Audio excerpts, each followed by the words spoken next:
In America, the most viral stories don't always start with flashing cameras or famous faces. Sometimes they begin with a quiet moment and a stranger you don't recognize. This is one of those stories. It was an ordinary morning in New York City, the kind of morning where people rush past you with coffee cups, headphones on, lost in their own world. I stopped at a small coffee shop near my office. Nothing fancy, just a place locals go when they don't want to wait in long lines. The shop was calm. Light rain tapped against the windows. A few people were typing on laptops, others scrolling on their phones. That's when I noticed him. He was sitting alone at a corner table, wearing a hoodie and a baseball cap pulled low. No security, no attention, just a laptop, a coffee, and a calm expression. I ordered my drink and ended up sitting at the table next to his.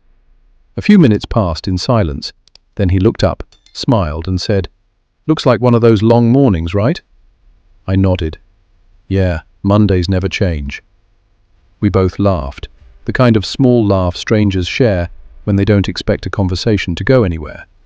But it did. We started talking about normal things, the weather, New York traffic, how expensive coffee has gotten lately. Nothing special, nothing dramatic. At some point, I asked him the most common American small talk question. "So, what do you do for work?" He paused for a second and then said, "I tell stories." I smiled. "Oh, like a writer?" He shrugged. "Something like that." There was something about the way he spoke, calm, confident but not showy. His voice felt familiar, but I couldn't place it. And in a city like New York, you hear thousands of voices every day. We kept talking. He asked about my job, my commute, what I liked about the city. He listened, really listened, which is rare these days. I noticed two people at another table whispering and glancing in our direction. One of them picked up a phone, then put it back down. I assumed they recognized him somehow, but I didn't think much of it. In my mind, he was just another New Yorker killing time with a cup of coffee. After finishing my drink, I stood up and said, "Nice talking to you. Good luck with your stories." He stood up too, shook my hand, and said something I still remember clearly. "Never underestimate ordinary moments. That's where the best stories come from." I smiled, waved, and walked out. That should have been the end. But it wasn't. As soon as I stepped outside, I heard loud voices behind me. "No way. That's actually him." I turned around. The quiet coffee shop had turned chaotic. People were standing, phones out, recording videos. Someone was taking selfies. Another person looked like they couldn't believe what they were seeing. Confused, I asked a guy standing next to me, "What's happening?" He stared at me like I was joking. "You were just talking to one of the most famous storytellers in America." My heart dropped. "What?" I said. He showed me his phone, and that's when I saw it.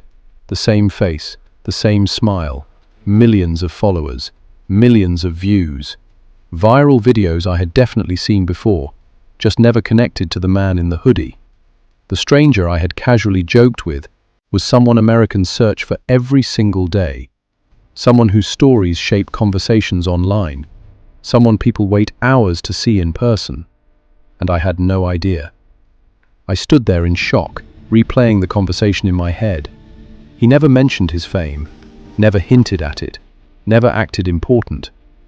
Inside the shop, he was smiling, calmly taking photos with fans, thanking people, laughing like it was all normal.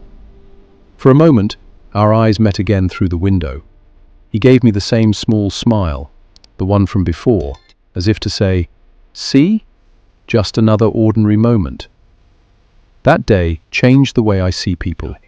In America, we're obsessed with labels: celebrity, influencer, success, status. We assume famous people live loud, dramatic lives every second. But the truth? Sometimes, the most famous person in the room just wants a quiet coffee and a normal conversation. And the most viral stories? They don't always happen on stage or on camera. Sometimes, they happen when you don't even realize you're part of one.